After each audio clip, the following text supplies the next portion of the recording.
Okay, example 4 is actually a question that we've already done before. So we're gonna just look at how we can solve this problem using the cast rule specifically instead. So it says here, suppose theta is an angle and stand position in the terminal arm, and it gives us that it's quadrant 3, or it has to somehow give us some signs and things. And cos theta equals -3/4. What are the exact values of sine theta and tan theta? So according to the cast rule, and I'll just write that here as well. We'll read through this in a second. Okay, so cos is negative in quadrants 2 and 3. So we haven't narrowed down to 2 and 3, but this question specifically said 3. So we did this question. I'm just going to show it an example in the same booklet or same one. This is the one we had done before.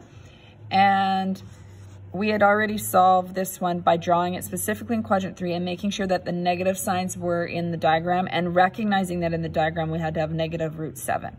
What I'm going to do now is the same question, but instead I'm not going to worry about drawing it specifically in quadrant 3 and thinking about where the negative signs are in my diagram. I know in quadrant 3 that sine has to be negative and tan has to be positive. So I'm going to base that on the cast rule. So I draw any right triangle. I tend to draw them the same way, put my right angle in there. I have to decide where I want to put the angle. So I'm going to put in a theta symbol here in the bottom right-hand corner. Remember that cos theta, let's just write that down so we can work with it here. Remember that is adjacent over hypotenuse.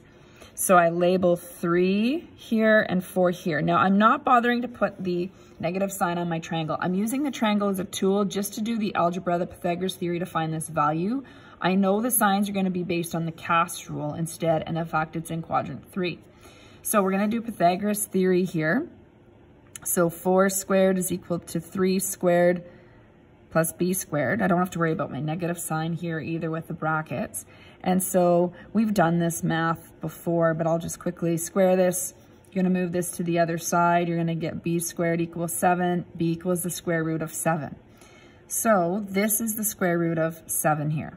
So what are my trig ratios going to be? For sine theta, it's opposite over hypotenuse, so root 7 over 4. But because it's quadrant 3, so we'll make a note of that, sine is negative in the cast rule. So I know to put the negative sign in. I'm just going to put a little arrow there to say that's where I've got that from. Tan theta is opposite over adjacent, so it's root 7 over 4.